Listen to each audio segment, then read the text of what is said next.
अफगानिस्तान में war on terror से पहले निल थी, खत्म थी बिल्कुल। अब यह है कि वक्त आगे बढ़ता चला गया, कारगिल के बाद में पार्लियामेंट पे अटैक हुआ, उसके बावजूद हम we were sitting on the table to talk. ठीक है, जनरल मुशर्रफ साहब इंडिया आए, आगरा का समिट हुआ, वो फेल हुआ, वो एक अलहदा एक बहस है, मगर बात हुई। फिर एक ऐसा दौर आया कि नहीं, ये दोबारा ताल्लुकात को हम रीसेट करते हैं। 2004 से 2007-8 का पीरियड भी देखा हमने, हमारे ताल्लुकात बड़े अच्छे हो गए थे। आई एम श्योर आपको याद होगा चीमा साहब, बड़े अच्छे ताल्लुकात थे हमारे। अगर हम खेलों की बात करें, हमारी और आपकी क्रिकेट टीम ने उन 3-4 सालों में every year we use to play bilateral series. आपके आर्टिस्ट इंडिया में आ रहे थे, प्रोग्राम्स में वो हिस्सा ले रहे थे, आईपीएल हुआ पहला, और पाकिस्तानी प्लेयर्स के लिए हिंदुस्तान में लोग चीयर कर रहे थे। इससे पहले नहीं हुआ था, पहली बार हुआ। हमने अब्दुल बासित साहब से मैं बात कर रहा था कुछ हफ्ते पहले, तो अब्दुल बासित साहब ने हमारी कोई यूनिवर्सिटी नहीं छोड़ी जहां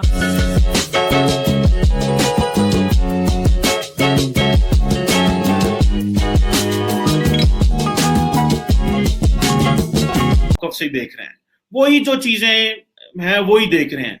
सो how to overcome this partition, या आगे कैसे मूव करना है, ये थोड़ा सा मेरे जेहन में चीजें आती हैं। माजी को तो हम बहुत डिस्कस कर सकते हैं, जितना मर्जी डिस्कस कर लें, 75 साल की हिस्ट्री है, इसको मजीद 75 साल डिस्कस किया जा सकता है।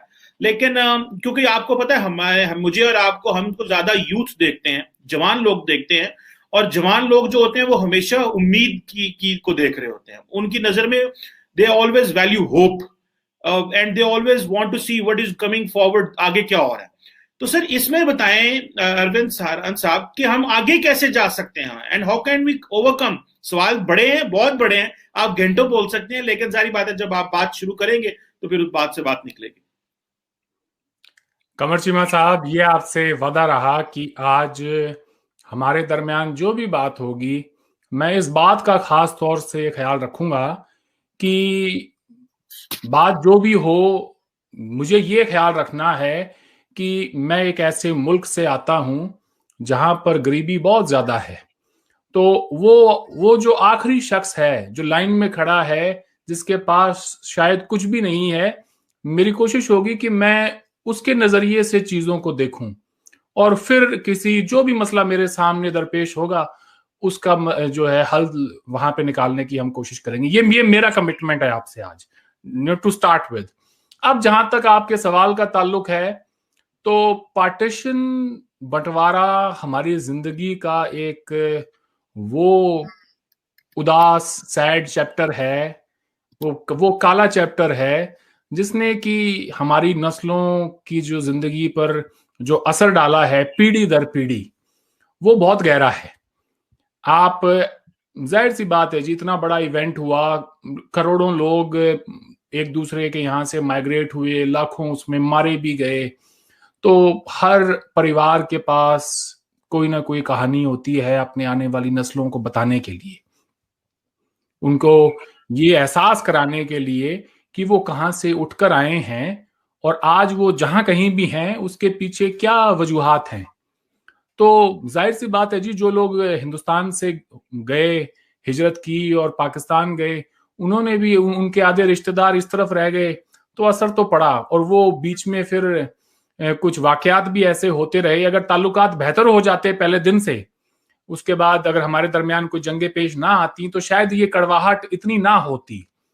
डॉक्टर इश्तियाक से ही आप बात कर रहे थे और वो 1955 के इंडिया पाकिस्तान टेस्ट मैच की बात बता रहे थे शायद आपको, तो उससे 7-8 साल पहले ही पार्टीशन हुई थी, लेकिन उनकी बातों से ऐसा लग नहीं रहा था कि लोगों में इतनी कड़वाहट थी। जिस तरह से लोग आए और एक दूसरे को मिले और गले लगकर रोए, अगर हम वहां से बिल्ड करते अपने रिलेशंस को, तो कायदे आजम मोहम्मद अली जिन्ना का वो ख्वाब, कि उनसे जब पूछा गया कि हिंदुस्तान पाकिस्तान के ताल्लुकात कैसे होंगे, तो उन्होंने कहा कि कनाडा और अमेरिका जैसे होंगे, तो वो ख्वाब शायद पूरा हो सकता था, मगर ऐसा हो ना सका।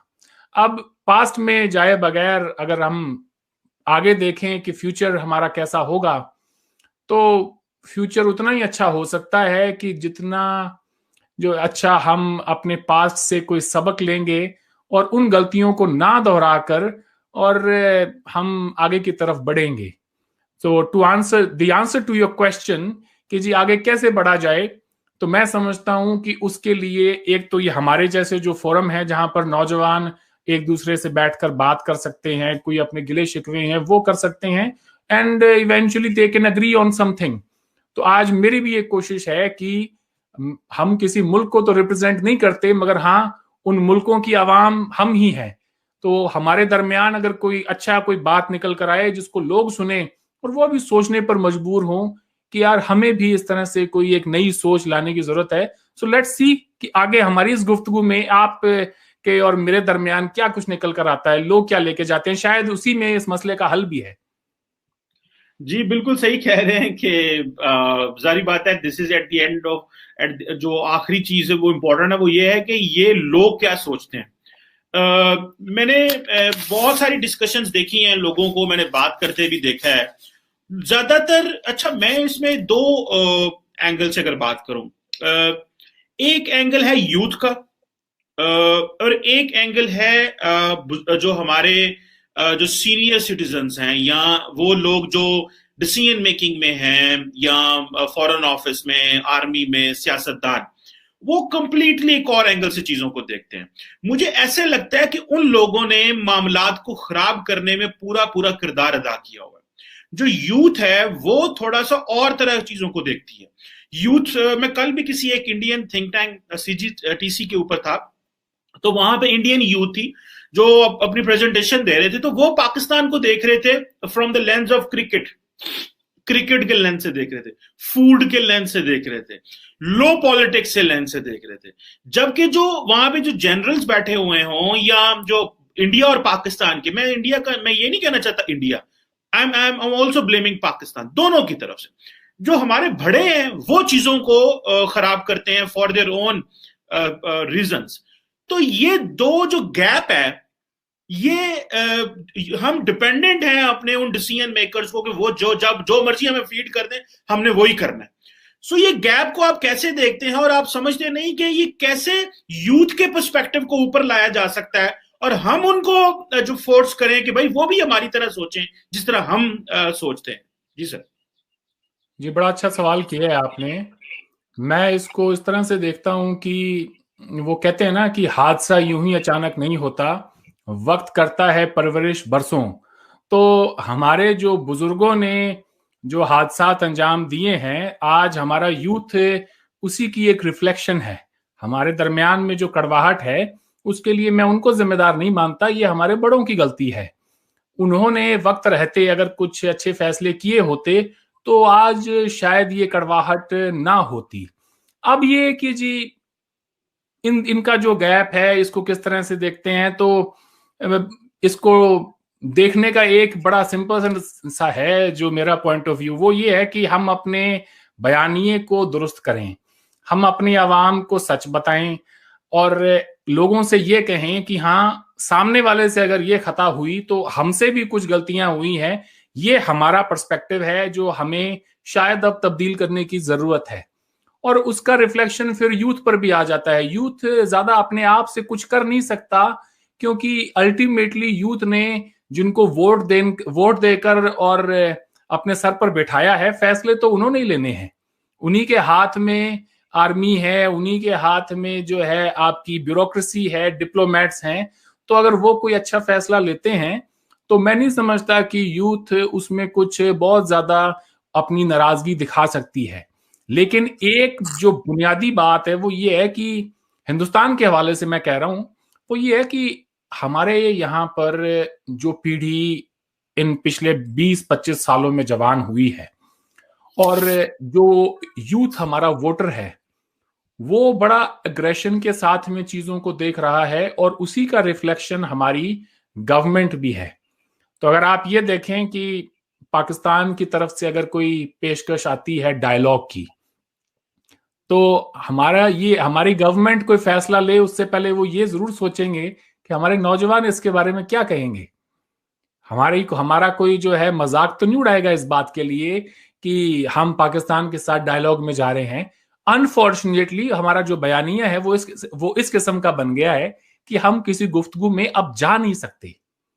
तो गैप बहुत बड़ा है, लेकिन इतना बड़ा भी नहीं है कि उसे क्लोज इन ना किया जा सके, बशर्ते दोनों तरफ से एक जेन्युइन एफर्ट हो। तो मैं समझता हूं कि इस गैप को खत्म किया जा सकता है इससे पहले कि ये और मजीद हमारे दरमियान जो है टेंशन का, रिफ्ट का एक और कॉज बने और बड़ा होता चला जाए। ये आपने बड़ा अच्छा सवाल जवाब भी दिया और सवाल भी पोज किया। तो मैं अगर इसी सवाल को आगे लेके चलूं, तो ये जो गैप को कैसे फिल करना है, ये बड़ा अच्छा सवाल है। तो यही बात होगी कि दोनों ममालिक के कुछ नैरेटिव्स हैं, ठीक है जी। एक नैरेटिव पाकिस्तान की तरफ से आता है, एक नैरेटिव इंडिया की तरफ से आता है। और मैं समझता हूं कि पिछले 20 साल में अरविंद साहब, जब से ये इंफॉर्मेशन टेक्नोलॉजी, आईटी का जरा बोलबाला हुआ है, टीवी हमारे सामने आ गए हैं, मामला ठीक होने की बजाय खराब हुए हैं, ठीक है।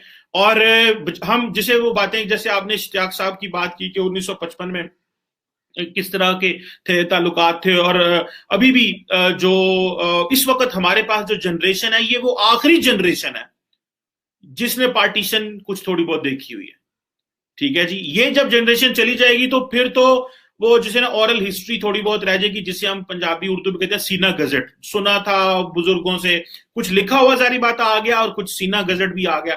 तो बहुत सारे जो बुजुर्ग हैं इंडिया पाकिस्तान से, वो बताते हैं। और एक बात बताऊं, कल मैं जगह पे था, तो जो टर्म इस्तेमाल की गई अरविंद साहब, बड़ी खतरनाक टर्म जो पाकिस्तान में भी इस्तेमाल की जाती है और मैंने ये सुनी हुई है। 1947 की जो पार्टीशन है उसको उजाड़ा कहा जाता है। उजाड़ा मींस के पार्टीशन इतनी लीथल हुई कि वो उजड़े लोग ना, उधर भी उजड़े और इधर भी उजड़े, यानी कि वहां भारत में भी लोग उजड़े और पाकिस्तान में भी उजड़े। जिस तरह यहां से लोग गए और वहां से लोग यहाँ आए, तो अच्छी चीज नहीं है। लेकिन मैं जो चीज, एक आपने जो सवाल छोड़ा, मैं उसको आगे जो लेके जाना चाह रहा हूं कि नैरेटिव्स को कैसे रिकंसाइल किया जा सकता है। हमारे पास जो मीडियम है कनेक्शन का, हमारे पास जो मीडियम है एक दूसरे तक पैगाम लेके जाने का, उसने तो कोई पॉजिटिव रोल प्ले नहीं किया। वो तो हमें करीब नहीं लेके आया। जो हमारे बुजुर्ग एक दूसरे के साथ बात करते थे, आज से अगर मैं सन 2000 से पहले चला जाऊं, जब आईटी और टीवी और सारा नहीं था, तब मामला फिर भी अरविंद साहब कंट्रोल में थे। ये नैरेटिव्स को कैसे रिकंसाइल किया जा सकता है, ये एक बड़ा सवाल है। मैं चाहता हूं कि आप व्यूअर्स को बताएं कि हम कैसे चीजों को, नैरेटिव्स को रिकंसाइल करें। यूथ का तो हमने बताया, वो एक और आपने जिक्र किया कि जब बुजुर्ग हमारे फैसले करेंगे भारत और पाकिस्तान के डायलॉग की, तो वो बताएंगे तो सही ना कि भाई अब प्रेशर तो उनके ऊपर भी है कि किस तरह हमने आगे लेके जाना है। तो ये काइंडली जरा बताएं हमें। हाँ, मसला तो है जी हमारे सामने, और मसला है भी ऐसा कि जिसमें रिकंसिलिएशन के लिए जो हमारे दरमियान डिफरेंसेस हैं, हम या फिर हमारा जो नैरेटिव है उसको कैसे दुरुस्त किया जाए, कैसे हम एक कॉमन एजेंडा के लिए तैयार हों, मेरे ख्याल से ये आप पूछना चाह रहे हैं। तो जहां तक हिंदुस्तान का ताल्लुक है, तो हमारे दरमियान जो एक मसला है इंडिया हो या पाकिस्तान, वो कश्मीर को लेकर है। तो कश्मीर पर जो हमारा बयानिया है वो बड़ा सिंपल सा है जी, कि महाराजा जो है वो स्टेट का रूलर था, और उसका ये फैसला था कि वो इंडिया के साथ आए और हमारे साथ वो आ गए, पाकिस्तान ने एग्रेशन किया। तो और बस ये चीज़ों को इस तरह से हम यहाँ पे देखते हैं। जहां तक पाकिस्तान का ताल्लुक है, तो वो उस मसले को मजहब के एंगल से देखते हैं कि जी ये मुसलमानों का मसला है, और रियासत चूंकि बॉर्डर पे है, तो देखने का आपका उसको अपना नजरिया है। वही अगर कहीं दूर दराज, कहीं और हैदराबाद के आसपास होते तो शायद ये प्रॉब्लम ना होती। तो अब इसको ठीक कैसे किया जाए? ठीक यही है जी, मैं कहता हूं इस नैरेटिव को आप बाहर रखें, आप फैक्ट्स को तस्लीम करें। एक कोई ट्रूथ एंड रिकंसिलिएशन कमीशन को हम इस्टेब्लिश करें, हमारी हुकूमतें इस्टेब्लिश करें, और वो ना सिर्फ, मैं कहता हूं कि जम्मू कश्मीर के मसले को, बल्कि पार्टीशन के मसले को भी वो उसी तरह से देखें। वो ये देखें, हमारे यहाँ से बहुत सारे लोग जो हैं, जो पाकिस्तान गए या पाकिस्तान से जो यहाँ आए, वो अपनी बहुत सारी प्रॉपर्टीज छोड़कर आए थे, जिन प्रॉपर्टीज पे बहुत सारे लोगों ने नाजायज कब्जे भी किए। कभी कभार अगर आपको 100 साल बाद भी, 500 साल बाद भी अगर इंसाफ देना पड़े, तो उसमें देरी नहीं करनी चाहिए, वो इंसाफ देना चाहिए लोगों को। तो कोई ट्रूथ एंड रिकंसिलिएशन कमीशन बैठे, वो ये देखे कि ठीक है जी, दोनों तरफ से क्या बयानियां है और इसमें हकीकत कहाँ है, क्योंकि हकीकत दोनों बयानियों से हो सकता है काफी मुख्तलिफ हो। उसमें अवाम के जम्मू कश्मीर के भी कंसर्न्स होने चाहिए, उसमें उस वक्त की जो सियासत है उस पर भी बात होनी चाहिए, और उसमें पाकिस्तान के कंसर्न्स भी होने चाहिए, इंडिया के भी होने चाहिए। वहां से हम आगे बढ़े, हम ये देखें कि हमने क्या खोया है पिछले 70 सालों में, क्या पाया है, और इस मसले का जो हल है वो तलाशने की हम कोशिश करें। अब बहुत सारे मेरे दोस्त हैं इंक्लूडिंग यू, आपका एक व्यू पॉइंट हो सकता है जी कि लेट्स टॉक, हम बात क्यों नहीं कर रहे, हमारे दरमियान डायलॉग क्यों नहीं हो रहा। आज हिंदुस्तान पाकिस्तान में एक बहुत बड़ा सवाल है कमर चीमा साहब, इंडिया में इतना नहीं है जितना पाकिस्तान में है, कि डायलॉग क्यों नहीं हो रहा हमारे दरमियान। डायलॉग के लिए मैं आपको ये बताता चलूं, हम दिन ब दिन जितनी देरी हो रही है उतना ही हम दूर जाते जा रहे हैं। कभी कभार तो ऐसा लगता है कि यार शायद इस मसले का हल कहीं ऐसा तो नहीं कि हमारी राइट विंग और आपकी मिलिट्री के दरमियान ही ये रिजॉल्व हो। कभी कभार ये फीलिंग भी आती है कि टू ऑपोजिट एक्सट्रीम व्यूज जो हैं वो शायद इस मसले का हल तलाश कर सकें। कभी कभी ये महसूस होता है कि जो 4 पॉइंट फॉर्मूला था कश्मीर पे बिटवीन 2004 एंड 7, उस पर हम जाएं, लेकिन देन आई फील कि अगस्त 5 2019 के बाद वो फॉर्मूला तो अब रिडंडेंट हो गया है, उस पर तो जाने के लिए हमारी तरफ से कोई कोशिश नहीं हो सकती है। और मैं एज एन इंडियन आपको ये भी बात कहता चलूं कि जो खित्ता आपके पास है, मुझे वो हिंदुस्तान के पास भी आता हुआ दिखाई नहीं दे रहा है। बड़के मारने को हजार मारें, हमारे होम मिनिस्टर हो या कोई भी, मगर एक कोई जेन्युइन कॉन्शियस एफर्ट आपने क्या लगाई है उसको रिक्लेम करने की, आई डोंट थिंक सो। और मुझे वो आगे भी दिखाई नहीं देती। हमारे दरमियान एक सच्चाई जरूर है कि वो हम आज न्यूक्लियर पावर्स हैं, कन्वेंशनल वॉर की गुंजाइश भी अब हमारे दरमियान रही नहीं, न जाने कब वो एस्केलेट होते होते और कहां पर चली जाए। ये एक जेन्युइन खदशात हैं जिनको हम इग्नोर नहीं कर सकते, और हमारे पॉलिटिशियंस हों या हमारी आर्मी, वो भी इसको इग्नोर नहीं करते हैं। वो एक पब्लिक कंजम्पशन के लिए बयान देना अलग बात है, और उसको एक अमली जामा पहना के और दूसरी तरफ अटैक करना वो दूसरी बात है। तो फिर हम क्या कर सकते हैं? On the other hand Pakistan has tried 3-4 times, जो भी है, वहां से भी कश्मीर मसले का हल नहीं निकला है बाय यूजिंग फोर्स। तो मसले का हल क्या है? मेरी नजर में मसले का हल ये है साहब कि हम ये तलाश करें कि एक तो इस खित्ते में रहने वाले जो लोग हैं, हम एक ही लोग हैं, हमारी आइडेंटिटी एक है, हमारा कल्चर एक है।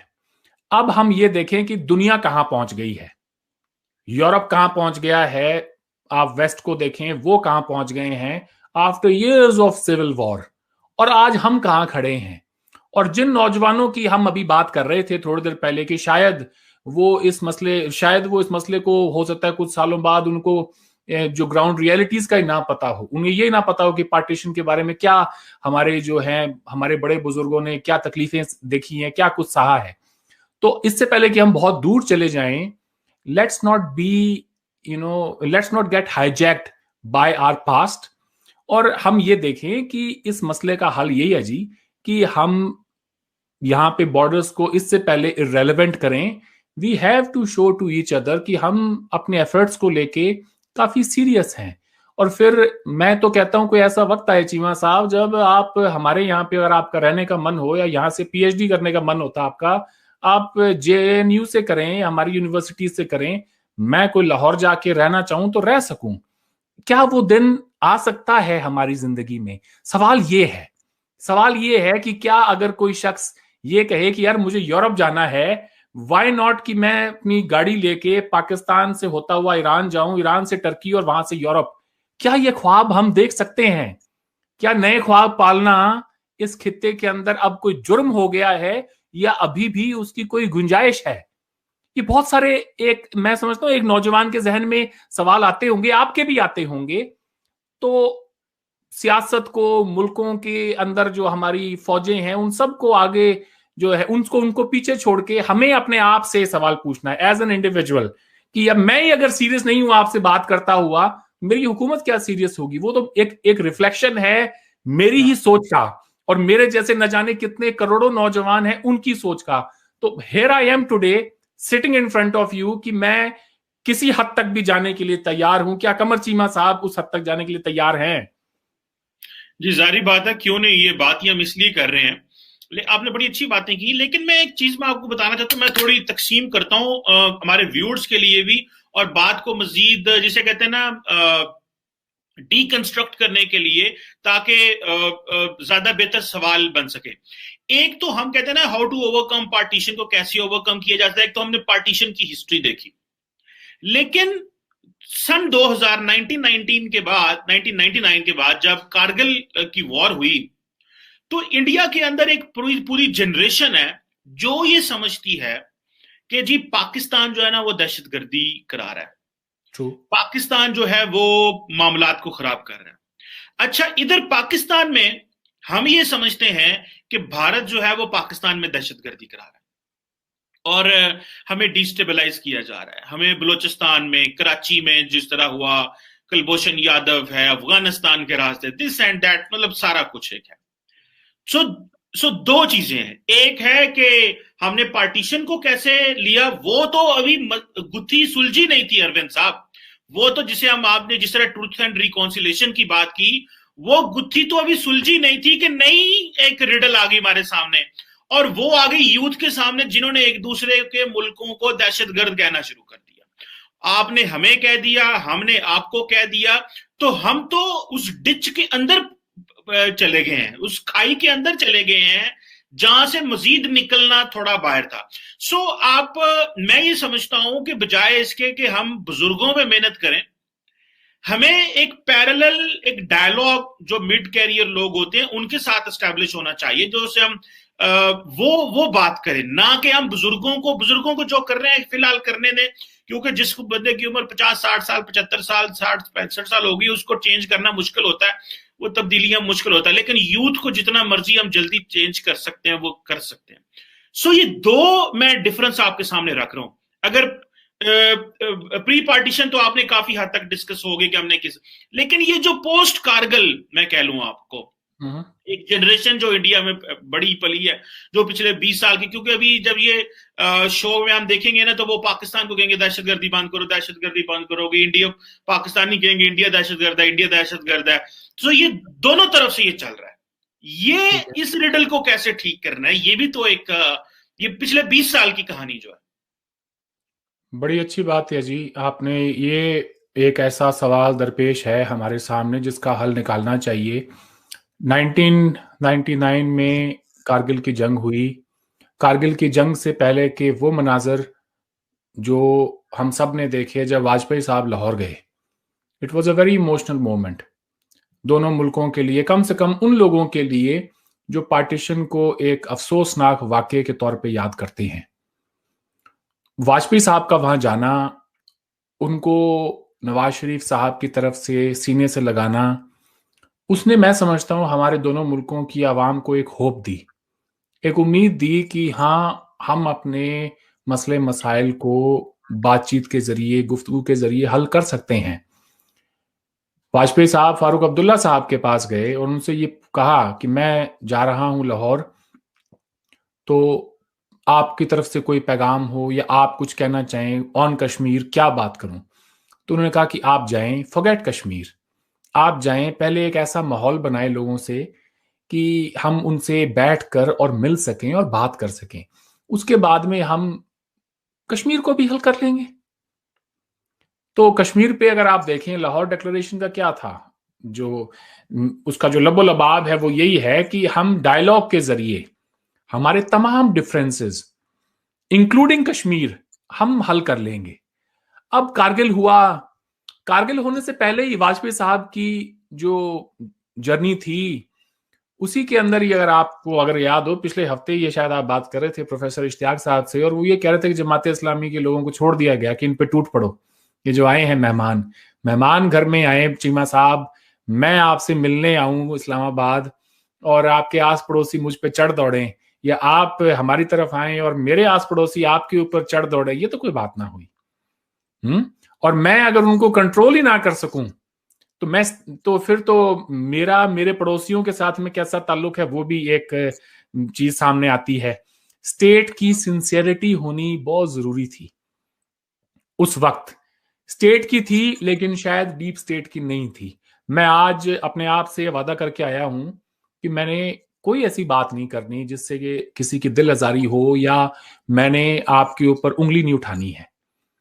तो ये एक कंसर्न डेवलप हुआ पोस्ट कारगिल कि इनके साथ बात नहीं हो सकती है, और ये this is who they are. उसका रिफ्लेक्शन आप ये भी देखें, नॉट ओनली हमारे जहन में क्या एक आपकी इमेज बनी, उसको छोड़ें आप, दुनिया की नजरों में आप एक दहशतगर्द मुल्क, एक रोग स्टेट बन गए। कश्मीर के ऊपर दुनिया आपकी बात उससे पहले तक, उससे पहले जो 10 साल थे कश्मीर पे, आपकी बात सुनी जाती थी, उसको इंपॉर्टेंस मिलती थी। मगर वो ममालिक जो आपके हक में बोलते थे, फिर वो उन्होंने भी आपका साथ छोड़ दिया। और पोस्ट 9/11 इस दुनिया की जो डायनामिक्स हैं वो कंप्लीटली चेंज हो गए। अफगानिस्तान में हमारी इन्वॉल्वमेंट जो है वो वॉर ऑन टेरर के बाद ही हुई है। अगर हमारी कोई प्रेजेंस अफगानिस्तान में है तो उससे पहले तो कोई प्रेजेंस नहीं थी। ये बात तो हम सबको पता है कि कोई है थी भी तो ये कह लें वो जो नॉर्दर्न अलायंस की शक्ल में अहमद शाह मसूद को हमने कोई हेलीकॉप्टर दे दिया या कोई थोड़ी बहुत हेल्प कर दी तो कर दी, बाकी तो कोई हमारी प्रेजेंस नहीं थी वहां। और सबको पता है कि अहमद शाह मसूद की क्या रेट थी। He was confined to a small portion. तो इंडिया की प्रेजेंस अफगानिस्तान में वॉर ऑन टेरर से पहले निल थी, खत्म थी बिल्कुल। अब यह है कि वक्त आगे बढ़ता चला गया। कारगिल के बाद में पार्लियामेंट पे अटैक हुआ, उसके बावजूद हम we were sitting on the table to talk. ठीक है, जनरल मुशर्रफ साहब इंडिया आए, आगरा का समिट हुआ, वो फेल हुआ, वो एक अलग एक बहस है, मगर बात हुई। फिर एक ऐसा दौर आया कि नहीं, ये दोबारा ताल्लुकात को हम रीसेट करते हैं। 2004 से 2007-8 का पीरियड भी देखा हमने, हमारे ताल्लुकात बड़े अच्छे हो गए थे। आई एम श्योर आपको याद होगा चीमा साहब, बड़े अच्छे ताल्लुकात थे हमारे। अगर हम खेलों की बात करें, हमारी और आपकी क्रिकेट टीम ने उन 3-4 सालों में every year we use to play bilateral series. आपके आर्टिस्ट इंडिया में आ रहे थे, प्रोग्राम्स में वो हिस्सा ले रहे थे, आईपीएल हुआ पहला, और पाकिस्तानी प्लेयर्स के लिए हिंदुस्तान में लोग चीयर कर रहे थे। इससे पहले नहीं हुआ था, पहली बार हुआ। हमने अब्दुल बासित साहब से मैं बात कर रहा था कुछ हफ्ते पहले, तो अब्दुल बासित साहब ने हमारी कोई यूनिवर्सिटी नहीं छोड़ी जहां पर जाकर उन्होंने लेक्चर ना दिया हो, या उनसे पहले जो कोई एम्बेसडर्स आए थे उन्होंने ना लेक्चर दिया हो। हमारे किसी भी एम्बेसडर का या प्राइम मिनिस्टर का, किसी का भी कोई एक ऐसा ओकेजन बताएं जहां पर हमें इजाजत दी गई हो कि हम वहां पे यूनिवर्सिटियों में बच्चों से बात करें, या फिर आपकी सिविल सोसाइटी से हमारा कोई हेड ऑफ स्टेट या फॉर्मर हेड ऑफ स्टेट, जिस तरह से जनरल मुशर्रफ या बाकी जो आपके लोग इंडिया में आते रहे हैं मुख्तलिफ कॉन्क्लेव्स के अंदर। तो टेंशन बिल्डअप हुई पोस्ट 2008 मुंबई टेरर अटैक, वो हुआ। और उसके बाद में फिर अब आप ये कह लें, जिस मैं बार बार ये बात कहता हूं, जो बड़ा चौधरी है वो कभी छितर नहीं खाता। हमारे अंदर क्या कैपेबिलिटी नहीं है कि हम दुश्मन की टेरिटरी के अंदर जाके और जो है ऑपरेशन ना कर सकें। जरूरी तो नहीं चीमा साहब कि हर जंग दुश्मन के साथ हो, वो अपनी ही टेरिटरी में लड़ी जाए। कभी कभार आप में अगर वो, हम एक बड़ा मुल्क है, हमारे पास भी रिसोर्सेज हैं, फौज है, सब कुछ है, ठीक है। शायद हाँ इतने फौज में मुसलमान ना होंगे जितने पाकिस्तान में हैं, तो हो सकता है कि हमें 10 की जरूरत पड़ती हो एक को टैकल करने के लिए, लेकिन इतने तो लोग हैं कि वो जाके ऑपरेशन कर सकें। तो ये इल्जाम लगाना कि जी इंडिया आके और दहशतगर्दी कर रहा है, ये कर रहा है, वो कर रहा है, तो आप ये देखें कि एक वक्त आता है जब सामने वाला भी रिटेलिएट करता है। मगर सवाल ये है कि क्या इंडिया की प्रेजेंस थी कोई वॉर ऑन टेरर से पहले अफगानिस्तान के थ्रू आपके किसी भी इलाके में? तो उसका जवाब है बिल्कुल नहीं थी। हमारी कोई एक्सेस ही नहीं थी, वहां से जाते तो जाते कैसे। तो अब ये है साहब कि उन बातों को पीछे छोड़कर और आगे कैसे बढ़ा जाए, ये सवाल है जो हमें आज शायद उसका जवाब अपने लोगों को, व्यूअर्स को दे के जाना चाहिए। बिल्कुल, देखिए आपने एक प्रॉपर हिस्टोरिकल चीज बताई है और मैं ये जानना चाह रहा था, और मेरा यही मौकफ है कि जी पोस्ट कारगिल जनरेशन इंडिया और पाकिस्तान में जो है ना वो ज्यादा पोल्यूटेड हो गए हैं। नॉट बिकॉज कि वो पोल्यूटेड है, बिकॉज ऑफ दी डेवलपमेंट्स।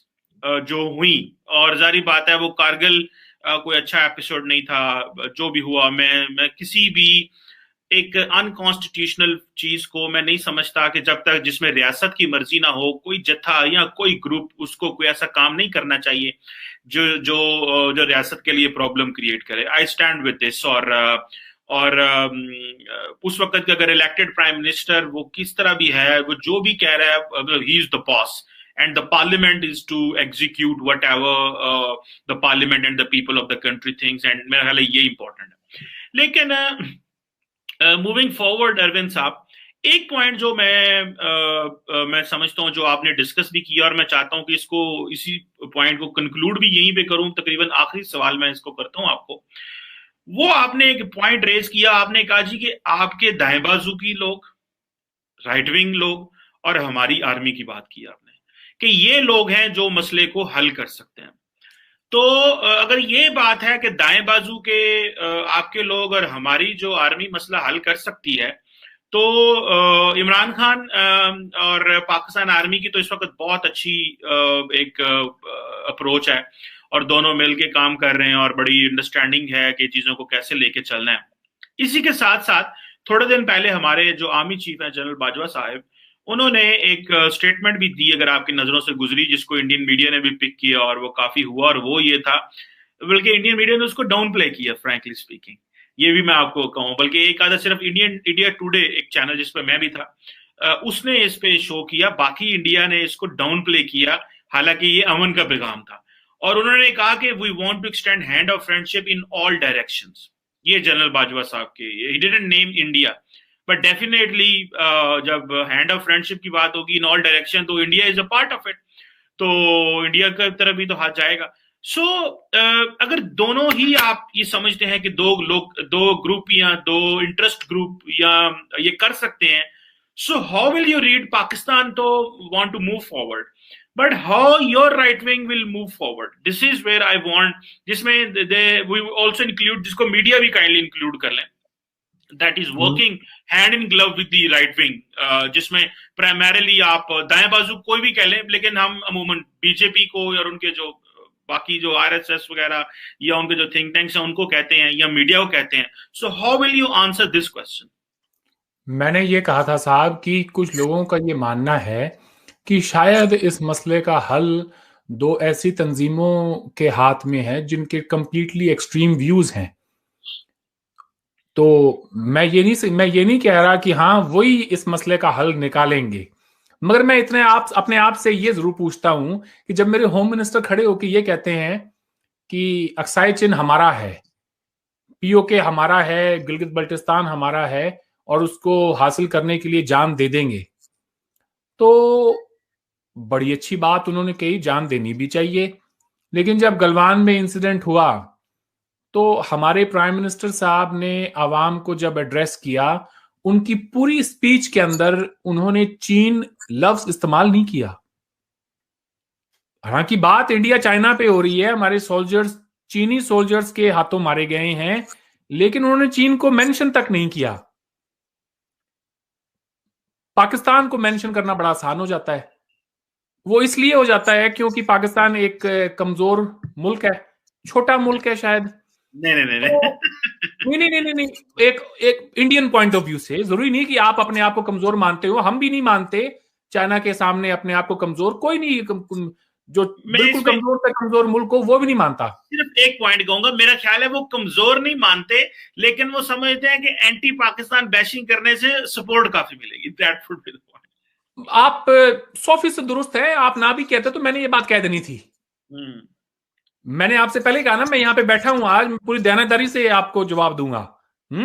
तो एक, मगर क्या वो उस हद तक जा सकते हैं कि जिस पीओ के जीबी अक्साई चिन की को रिकैप्चर करने की बात हो रही है, जब प्राइम मिनिस्टर साहब ये कहते हैं कि ना ही कोई हमारी सीमा में घुसा था, ना ही कोई घुसा हुआ है, तो मेरा सवाल ये है कि फिर वो जो गुत्थम गुत्थी हुई, हाथों हाथ जो लोगों लड़ाई हुई, वो कहां हुई, वो किसकी टेरिटरी में हुई? जहां पर वो खड़े हैं वो तो लाइन ऑफ एक्चुअल कंट्रोल है। हम जाना चाहते हैं उसके पार अक्साई चिन्ह, क्योंकि हमारी क्लेम लाइन उसके पार है जाके। तो जब हम ये कहते हैं कि कोई हमारी सीमा में नहीं घुसा है, तो सीमा तो वो नहीं है। सीमा तो तब होती जब हम अक्साई चिन्ह के बॉर्डर पे खड़े होते आगे जाके, जहां से चाइना और अक्साई चिन्ह लगता है। ये सवाल मेरे जहन में नहीं है, इंडिया के हजारों पॉलिसी एनालिस्ट के जहन में सवाल होगा कि मेरे प्रधानमंत्री ये कह रहा है, वजीर आजम ये कह रहा है कि हम इस वक्त हमारी सीमा में कोई नहीं घुसा, तो क्या हम उस लाइन ऑफ एक्चुअल कंट्रोल को अपनी सीमा मान रहे हैं? सच बात कहूं, हम मान चुके हैं, जहनी तौर पर मान चुके हैं। और वो इसलिए कि आज दुनिया में बाय फोर्स आप किसी 1 इंच जमीन किसी की नहीं ले सकते। वो एक वक्त था जब ये मुमकिन था, आज शायद नहीं है। तो आज अगर हम खुशी मना रहे हैं, अभी हाल ही में हमारे होम मिनिस्टर नहीं, हमारे जो क्या कहते हैं डिफेंस मिनिस्टर साहब का बयान है, राजनाथ सिंह का, कि चाइनीज फोर्सेस जहां थी वो वहां से विड्रॉ कर रही हैं, and it is seen as a sign of relief कि चलें जी अच्छा हो गया। अच्छा तो तब होता जब आप आगे जाते, उस एरिया को जो हमने 62 में खो दिया था उसको रिकैप्चर करते। तो सवाल बड़ा सीधा सा है कि क्या हम सिंसियर हैं अक्साई चिन्ह को वापस लेने के लिए? तो जवाब है जी बिल्कुल नहीं है। बातों में जरूर हैं लेकिन एक्शंस में नहीं है। अब आते हैं आपका जो खिता है उसके ऊपर। कमर चीमा साहब, हमने कभी एलओसी को पार करके उस तरफ नहीं गए, हम, ये एक फैक्ट है, नहीं गए और ना ही जाने का इरादा है। मैं आज आपके प्रोग्राम से ये बात कहना चाहता हूं, मुमकिन है हिंदुस्तानी व्यूअर्स ज्यादातर इस प्रोग्राम को देख रहे होंगे और मैं चाहता हूं वो भी सोचें कि क्या हमें एक जमीन के टुकड़े को हासिल करना है या फिर उस टुकड़े के साथ साथ वहां पर रहने वाली जो आबादी है हमें उसको भी अपना अपना बनाना है। तो बाय फोर्स तो आप उन्हें अपना दुश्मन बना रहे हैं। अगर आप वहां पे कोई अटैक करते हैं तो वो सारे आपके खिलाफ हैं। 1-2% भी नहीं, 100% मुसलमान हैं। पाकिस्तान का तो सारा नैरेटिव ही एक मुस्लिम स्टेट का, कश्मीर के साथ भी उनका रिश्ता ला इलाहा इल्लल्लाह का ही है, मजहब का है रिश्ता, इसके अलावा और कोई रिश्ता नहीं है। पाकिस्तान को ये शायद वो जानते हुए भी इस बात को अनदेखा कर देते हैं कि यार वहां पे और कौमें भी आबाद हैं, सिख भी हैं, हिंदू भी हैं, बुद्धिस्ट भी हैं, और कौमें भी आबाद हैं। What about them? अगर हम मजहब का ही एक टूल इस्तेमाल करके इसे अपना अपना क्लेम इसके ऊपर अपना लगाते हैं, हमसे तो हमने, अगर आप कहते हैं जी 9 लाख फौज है, 9 लाख ना भी है, इंडिया कहता है जी 2-3 लाख ही है। अगर 2-3 लाख भी है तो 1 करोड़ लोगों के लिए जो कश्मीर वैली में बैठे हैं, हमने 30 साल से फौज बिठाई हुई है। तो उस तरफ जो 50 लाख और बसते हैं उनके लिए कितनी फौज बिठाएंगे और कितने अरसे के लिए बिठाएंगे, and at what cost? At what cost? वो नौजवान जिसको आज नौकरी की तलाश है, जिसका पेट भरने की जरूरत है, जिसके सपने हैं अच्छी जॉब्स के, कारोबार के, बड़े घर के, गाड़ियों के, वो तो पूरे नहीं होंगे। वो तो छोड़े, आप एक वक्त की रोटी नहीं दे पाएंगे लोगों को अगर आप एक और कॉन्फ्लिक्ट में जाते हैं। और दूसरी बात यह है कि एलओसी की वायलेशन मैं समझता हूं दूसरे मुल्क पे जंग करने के बिल्कुल बराबर है। तो अगर इंडिया एलओसी की वायलेशन करके उस तरफ जाता है, it would be considered as an act of war in the eyes of international community. May not be in India और पाकिस्तान, मगर दुनिया की नजर में तो है। तो क्या वो मुमकिन है? तो जवाब बड़ा सीधा सा है कमर चीमा साहब, मैं अपने दिल से बोल रहा हूं सारी बात, ठीक है, वो मुमकिन नहीं है। क्या हमारी हुकूमतों ने पिछले 70 सालों में ऐसी कोई कोशिश, ऐसा कोई एडवेंचर किया है? तो उसका जवाब है नहीं किया। तो एक वक्त था जब आप ये कर सकते थे, हो सकता है 99 से पहले आपके इरादे अगर हो भी और आप उस वक्त चाहते तो कुछ कर सकते थे। कन्वेंशनल वॉर में गिव एंड टेक होता है। 71 में we had the brilliant opportunity, हम नहीं कर पाए। बहुत सारे, आज हाइंडसाइट में जाके बात करना बड़ा आसान होता है जी, उस वक्त के हालात कुछ और ही थे। मगर मैं ये चाहता हूं कि जब ये पॉसिबिलिटीज खत्म हो गई हैं, गुंजाइश ही नहीं रही है, तो फिर गुंजाइश क्या है? गुंजाइश ये है कि कमर चीमा बैठा हुआ वहां पे उस तरफ ये कहे यार मैं पंजाबी हूं, मैं पंजाबी हूं, हाँ मैं हूं मुसलमान, हाँ मैं हूं पाकिस्तानी, मगर मेरा जुड़ाव इस धरती के साथ है। आज अरबी नाफिज करके, अल्लाह की जबान है जी, बड़ी अच्छी बात है, अल्लाह का कुरान उसी जबान में आया, पढ़ाए बच्चों को, कोई बात नहीं है उसमें, मगर ये भी देखें कि उनको अंग्रेजी भी सिखाएं, ताकि वो दुनिया के साथ में उनका कनेक्शन हो, वो आगे बढ़ सके। उनको ये भी बताएं कि हमारे आबा व अजदाद इसी मिट्टी के थे, हम भी इसी मिट्टी के हैं। तो हमें ये फैसले लेने होंगे कि आखिर हमने किस सिमत में जाना। मैं छोटी सी मिसाल आपको देता हूं। आज से कुछ साल पहले मेरे पास ही में मुसलमानों का एक गांव है, मैं वहां गया, बात जरा लंबी हो जाएगी मगर फिर भी मैं it's important to say that. तो अब मुझे जो है पानी की बड़ी प्रॉब्लम होती है जी। हमारे यहाँ पे कहते हैं ना, कोस कोस पे बदले पानी, कोस कोस पर पानी। तो पानी का टेस्ट बदल जाता है, पेट खराब हो जाता है। अक्सर मैं अपना पानी साथ लेके जाता हूँ, और लैक्टोज इंटॉलरेंस है तो चाय दूध वगैरह पी नहीं पाता। इस बात को मैं जहन में रख कर गया वहां पर। तो बैठा, और गांव के जो लोग हैं बड़े बुजुर्ग, मैंने कहा जी सबको, वो सारे पंजाबी बोलते हैं जी हमारी साइड भी हैं, तो मैंने कहा सबको बुलाओ, सारे नु सदो, मैं आज इत्थे तो ਤੁਹਾਡੇ ਨਾਲ गल करना आया। तो उन्होंने गांव के बच्चे बूढ़े बुजुर्ग जो थे सबको बुलाया, उन्होंने पानी दिया। मैंने कहा जी मैं पानी, मेरे साथ ये प्रॉब्लम है, पानी मैं अपना साथ में लेकर आया हूं। फिर वो कहते हैं कि अच्छा बेटा जी चाय लेंगे? मैंने कहा जी मैं चाय नहीं लूंगा। कहते दूध तो जरूर लेते होंगे। अब ये ना कहना कि दूध नहीं पीते होंगे। मैंने कहा जी मैं कैसे बताऊं आपको अब कि मुझे दूध और चाय से, मुझे दूध से इससे प्रॉब्लम है।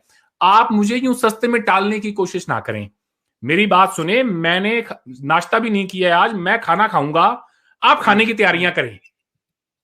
आप मुझे चाय दूध में और पानी में टालने की कोशिश ना करें।